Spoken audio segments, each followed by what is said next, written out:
Welcome CNG132. I just realized that I did not have my mic on in the first video. So here we are, we're doing video number 2. Welcome to Monday.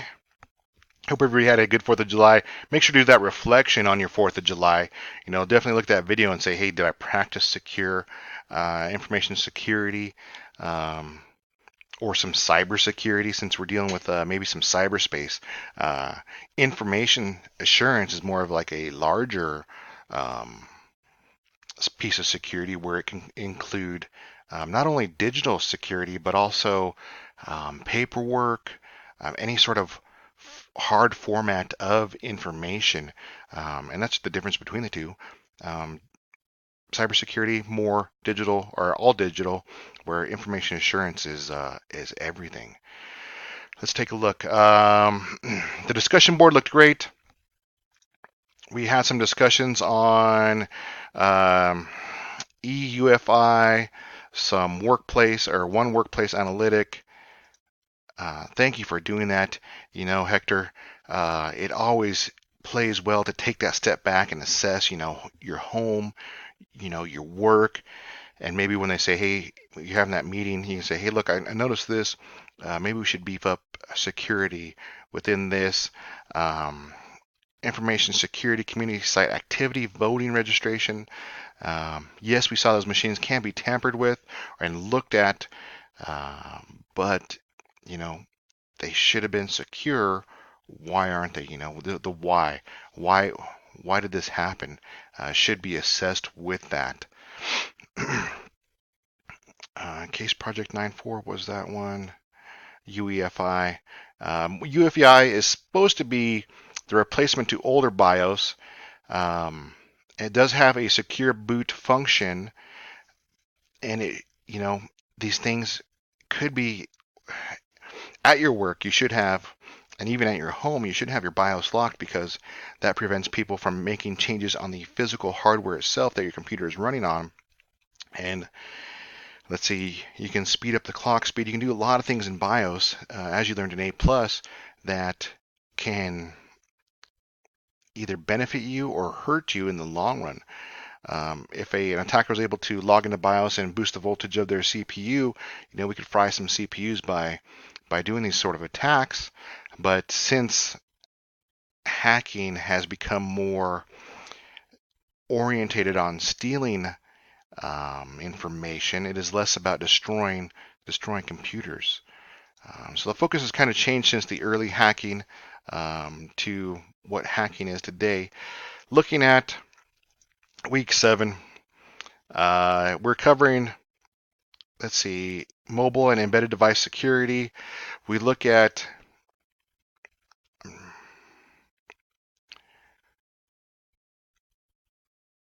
mobile phones, laptops, tablets. We define types of mobile devices. Mobile device security. There's ways to get into your mobile device through Bluetooth. People just I always see people when I walk around holding their phones out in front of their mouths like a fork or a plate of food. I wouldn't necessarily say a plate of food, but maybe like a fork. And you guys probably seen it too, where they just kind of balance their phone on their fingertips. If somebody wanted to really steal that device, they just have to run up and basically lift it out of your hands and take off with it down the street. And then at that point the device is just stolen. Then we go into securing the mobile devices. If it does get stolen, how can we find that mobile device? Since I have all Apple devices, I can find my iPhone, or find my iDevice, it should be called, but find my iPhone, but I have a location on it only when it's on, and there's no way to actually see surroundings because I can't take pictures through the camera. Some third-party software offer that extra by taking in images around that device, and that's how a student was able to find their phone a few semesters ago. They left their phone underneath the keyboard in the computer lab, took some pictures, and then was able to delineate from those pictures, oh, It's not a black room. It's the bottom of a keyboard. I know where my phone's at, and they went and retrieved their phone from the computer lab. And that goes with, along with embedded security systems, Internet of Things, the IoT devices for this year, or I should say for next year. And we kind of see here how they're growing. For next year, IoT devices are supposed to pass up the human population on the planet. We're looking at 30.73 billion, billion devices um, in the world, and these are all little sensors that are working in a system or systems, there we go, that just report information. Here in the house, I have 12 Philips Hue lights. Um, I don't even know what other sensors I have hooked up because they're just not registering in my head. But that already doubles the population of my household. And those are just lights. 12 weaknesses that can be hacked or have the chance to be hacked. But since they're all the same, I figure if they get through one, they probably can get through all of them. And we have to take into account, all these Internet of Things devices, since they communicate, are their communications, are they using secure protocols or secure means? And that was kind of an afterthought of building all these sensors, is how can this communication be secure? And that goes clear back to the Jeep hacked. Here we go. So this goes clear back to this, where the Jeep was hacked on the highway. They got into an IoT device that was talking to the system of the Jeep and was able to then take control of the Jeep. Once again, tire sensor, just reporting, a device that's supposed to be helpful.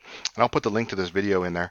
A device that was supposed to be helpful, but ultimately led to the car being hacked.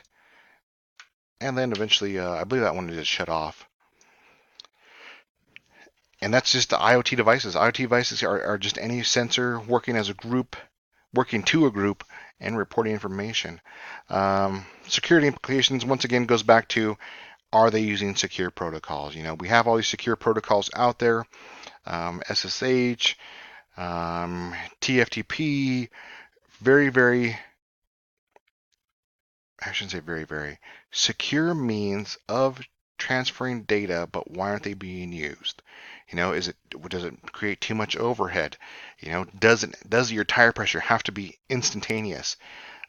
Or do you think there could be some lag behind it because it's only tire pressure? What sort of transmissions from a sensor should be instantaneous? Should the lights instantly turn on when you say, Alexa, turn on the living room lights? Or couldn't there be a little, and my lights just went on, or can there be a little delay just because it's communicating in a more secure protocol? Other mobile device vulnerabilities, physical security, we kind of got into that. Limited firmware updates. One thing that I saw that usually is not on there is if you have if you're using a code, a numeric code to get into your phone, whether that is button pushing or swiping, realize that your phone screen is never really clean, and or if it is clean, as soon as you press it, you leave a smudge or a fingerprint to where that device has been touched for the swiping and creating a design, a design. A student many semesters ago, he wanted to get into his daughter's phone but didn't have an idea of what the password was. And after coming to this stage and hearing some discussions that we had, he was able to know that, if you look at the phone and see where people trace their fingers, where they lift up, that's going to be the clearest image of a fingerprint, because the rest should be smudged. And he was able to figure out how to get into his daughter's phone, unlock it, um, because I guess it was against family rules. But then, that just helped him just a little bit. And you realize an attacker, do the same exact things. Tip your phone to the side, see where your smudges are, or see where your finger's been landing, and have a good idea of maybe what your password could be by taking some public information, and deleting that password from there. So I copied that video. I'll post it alongside this video and a check it video. Make sure to get into that. Kind of reaching my limit here. But have a good week. This is another great week, exciting week to get into. Talk to you midweek.